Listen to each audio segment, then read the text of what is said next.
आज मैं देने जा रही हूँ बटर स्कॉच आइसक्रीम की बहुत ही स्पेशल रेसिपी। स्पेशल इसलिए कि इसमें आपको एक ही आइसक्रीम में 3 फ्लेवर मिलेंगे, जिसमें मैंगो और स्ट्रॉबेरी फ्लेवर के साथ बटर स्कॉच का भी फ्लेवर मिलेगा। तो बनाने जा रहे हैं इसको बहुत ही इकोनॉमिकल इंग्रेडिएंट्स के साथ। तो शुरू करते हैं आज की रेसिपी। अस्सलाम वालेकुम, वेलकम टू मुस्लिम्स किचन। सबसे पहले स्ट्रॉबेरी आइसक्रीम तैयार करेंगे। इसके लिए एक प्याली में मैंने थोड़ा सा दूध लिया है। दूध जो है वो बिल्कुल ठंडा है। इसमें 2 टेबलस्पून स्ट्रॉबेरी फ्लेवर वाला कस्टर्ड पाउडर डाल देंगे और इसको अच्छी तरीके से मिक्स कर लेंगे ताकि कोई भी लम्स जो है वो इसमें ना रहे। बस ये रेडी हो गया है, इसको साइड पे रख लेंगे।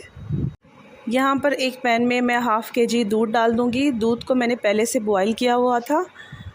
अब इसमें 4 टेबलस्पून मैं चीनी डाल दूँगी। आप चाहे तो चीनी यहाँ पर ज़्यादा भी कर सकते हैं, क्योंकि अभी इसमें कैरेमल क्रंच भी डालना है जो कि चीनी से ही बनेगा, तो इसलिए हमने मुनासिब मिक़दार में इसमें चीनी शामिल करनी है। दूध में चीनी को अच्छी तरीके से डिज़ोल्व कर लेंगे। फ्लेम को यहाँ लो टू मीडियम रखेंगे। इसके बाद मैं इसमें 5 टेबलस्पून मिल्क पाउडर डाल रही हूँ। मिल्क पाउडर से आइसक्रीम जो है वो बहुत ज़्यादा क्रीमी और सॉफ्ट बनती है। इसको मिक्स करने के बाद यहाँ पर मैं कस्टर्ड का मिक्सचर ऐड कर दूँगी। कलर थोड़ा सा मुझे हल्का लग रहा था, तो यहाँ पर मैंने थोड़ा सा पाउडर कलर डाल दिया ताकि आइसक्रीम का कलर जो है वो बहुत अच्छा आए। अच्छी तरीके से कस्टर्ड में मिक्स कर देंगे। थोड़ा सा पकाने के बाद मैं इसमें कॉर्नफ्लोर शामिल करूँगी। यहाँ पर 4 से 5 चम्मच दूध में 1.5 टेबलस्पून कॉर्नफ्लोर डालकर उसका पेस्ट बना लेंगे और ये भी ऐड कर देंगे।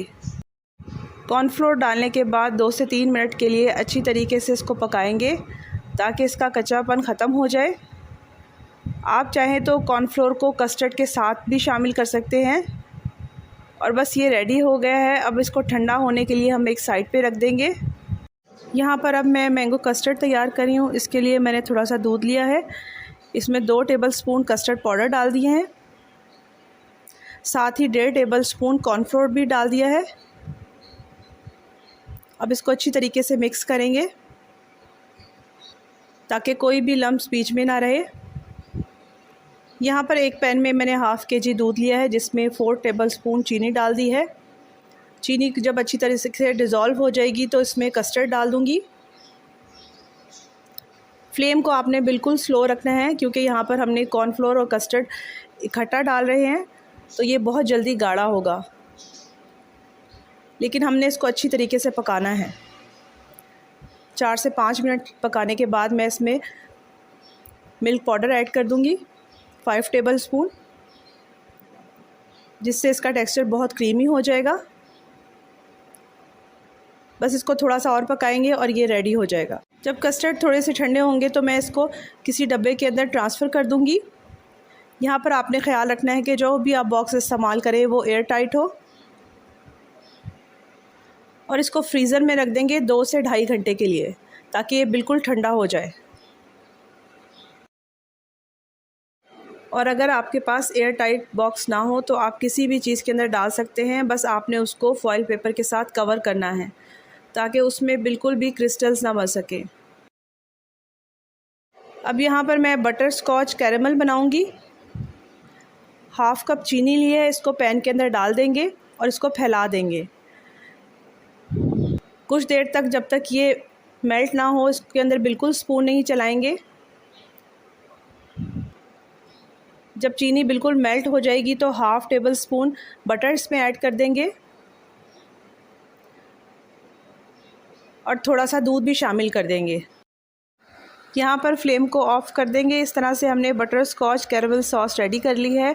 इसको पहले से ग्रीस की हुई प्लेट के अंदर मैं निकाल लूँगी। आपने भी किसी स्टील की थाली में इसको निकालना है और इसको ठंडा होने के लिए रख देंगे। जब ये ठंडी हो जाएगी तो उसको क्रश कर लेंगे। इसको बिल्कुल बारीक आपने नहीं पीसना। 2.5 घंटे बाद जब आइसक्रीम बहुत अच्छे तरीके से ठंडी हो जाएगी तो मैं इसको ब्लेंडिंग जग में डाल दूँगी।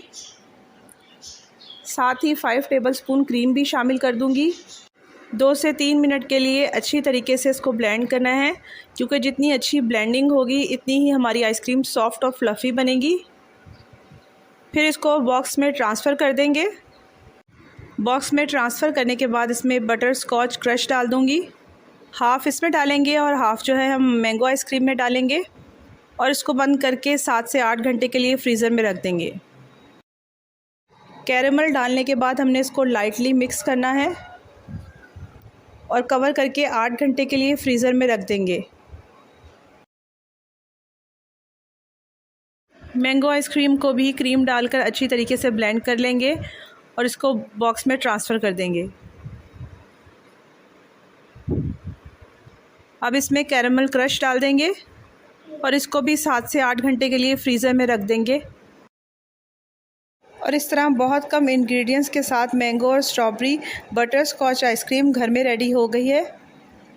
आप लोग इसे ज़रूर ट्राई कीजिएगा क्योंकि इसका टेस्ट बहुत अच्छा है। और अगर देखना चाहते हैं ऐसी मज़ेदार वीडियोस तो मेरे चैनल को सब्सक्राइब कीजिए। Thank you for watching.